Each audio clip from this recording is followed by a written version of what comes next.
पुण्याच्या कोरेगावमधील 40 एकर जमिनीच्या खरेदीवरून उपमुख्यमंत्री अजित पवारांचे चिरंजीव असलेल्या पार्थ पवार यांच्या अडचणी वाढल्या।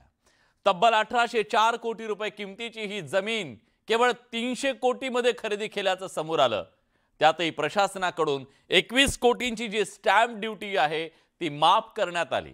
या खरेदी व्यवहारात मोठा घोटाळा झाल्याचा आरोप होतोय आणि हा खरेदी व्यवहार जो सावळा गोंधळ झाला त्यावरून अनेक सवाल उपस्थित झालेत, ज्याची उत्तरं आज महाराष्ट्राला हवी आहेत।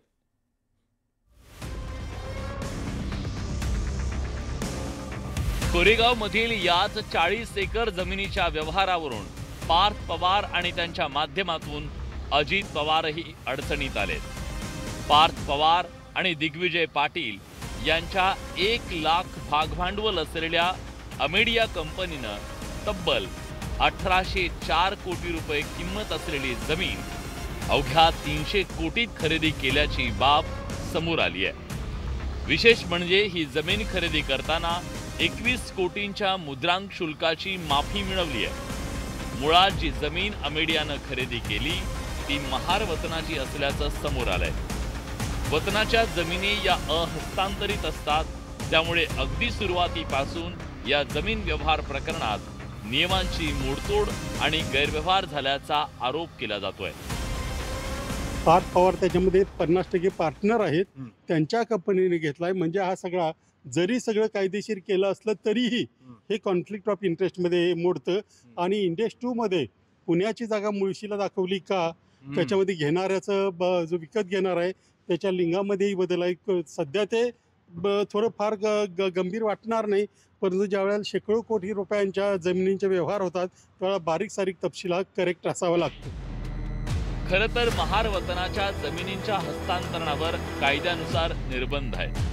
वतन जमिनीचा ताबा जिल्हाधिकाऱ्यांच्या पूर्वमंजुरीशिवाय हस्तांतरित किंवा विभाजन करता येत नाही। त्यातही ही जमीन तब्बल 40 एकर आहे, त्यामुळे याची परवानगी थेट महसूल मंत्री आणि मुख्यमंत्री देऊ शकतात। वतनाच्या जमिनी विक्री किंवा हस्तांतरित करण्यासाठी सरकारनं ठरवल्यानुसार विशिष्ट रक्कम अर्थात नजराणा सरकारकडे भरावा लागतो। आवश्यक नजराणा आणि दंड भरल्यानंतर काही प्रकरणांमध्ये जमीन भोगवटादार वर्ग 2 मधून भोगवटादार वर्ग 1 मध्ये रूपांतरित केली जाऊ शकते।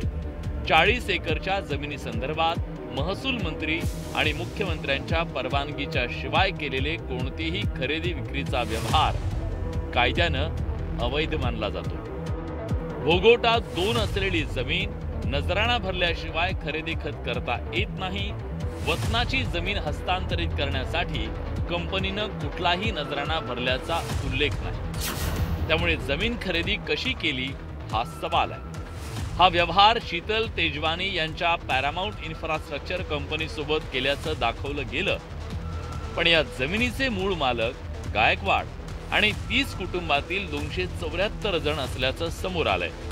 त्यामुळे ज्या प्रकारे हा व्यवहार झाला तो संशयाच्या भोवऱ्यात आहे। शीतल तेजवानी म्हणून यांनी पॉवर ऑफ अटर्नी आमचे 1 ते 26 हिस्सेदाराकडून घेतली आणि काही लोकांकडून घेतली, काही लोकांकडून नाही घेतली। ते रजिस्टर ऑफिसला ज्या वेळेला त्यावेळेला आमच्यापैकी 1 हिस्सेदारापैकी अशोक आबा गायकवाड या एक अडाणी, त्याला शिक्षणाची याची ज्ञान नसताना त्याला नेलं आणि त्याला कुठलाही कागदपत्र वाचून दाखवलं नाही, काय नाही। फक्त तुला 500 रुपये हातात दिले असतील किंवा काय आणि सह्या करते म्हटलं। मला एवढ्या सह्या करायला लावल्या, मला काही कळलं नाही। त्याच्यातले जे पॉवर ऑफ अटर्नी होल्डर आहेत त्यांच्यावर पूर्वीचे गुन्हेही दाखल आहेत, त्यांना अटकही झाली होती।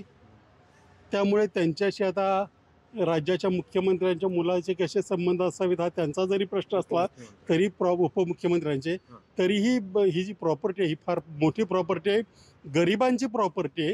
ही जर काही करायचीच असती तर त्या ज्यांच्या वतनाची जागा होती त्यांना मिळाली असती तर ते अधिक संयुक्तिक ठरलं असतं। 22 एप्रिल 2025 रोजी अमेडिया कंपनीनं IT पार्क उभारणार असल्याचा ठराव केला।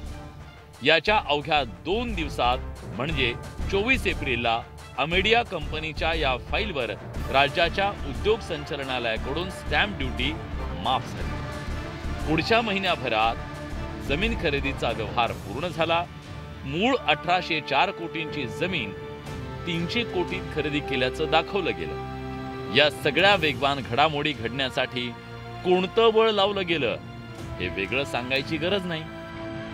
300 कोटी कुणाच्या खात्यामधून भरले गेले त्यासाठी जर कुणाचा राजकीय दबाव असेल किंवा कुणा मंत्र्यांचा दबाव त्याच्यामध्ये असेल, जर त्याच्यात अजितदादा सारख्यांचाही सहभाग असेल, म्हणजे अजितदादांनी शेवटी शपथ घेताना एक शपथ त्यांनी घेतलेली आहे की मी माझ्या पदाचा उपयोग माझ्या परिवारासाठी करणार नाही, म्हणजे त्याला लाभ होईल प्रत्यक्ष किंवा अप्रत्यक्ष अशासाठी करणार नाही। आणि जर त्यांचा त्याच्यामध्ये काही संबंध आला तर निश्चित अजितदादांनी या ठिकाणी राजीनामा दिला पाहिजे। या संपूर्ण जमीन व्यवहार प्रकरणात गैरव्यवहार झाल्याचं समोर येत आहे, त्यामुळे आता सरकारनेही प्रकरणाच्या चौकशीचे आदेश दिले। तसंच तलाठी तहसीलदारांवर कारवाई सुरू झाली, पण हे प्रकरण मोठं आहे, त्यामुळे अमेडिया कंपनीच्या या जमीन व्यवहारात आणखी कोण कोण गळाला लागतं, विरोधक आरोप करतायत तसं हे प्रकरण ऑफिस ऑफ प्रॉफिट आहे का? आणि असं असेल तर मग उपमुख्यमंत्री अजित पवार यांची ही अडचण निश्चित वाढू शकते। शरद जाधव, न्यूज 18 लोकमत, मुंबई।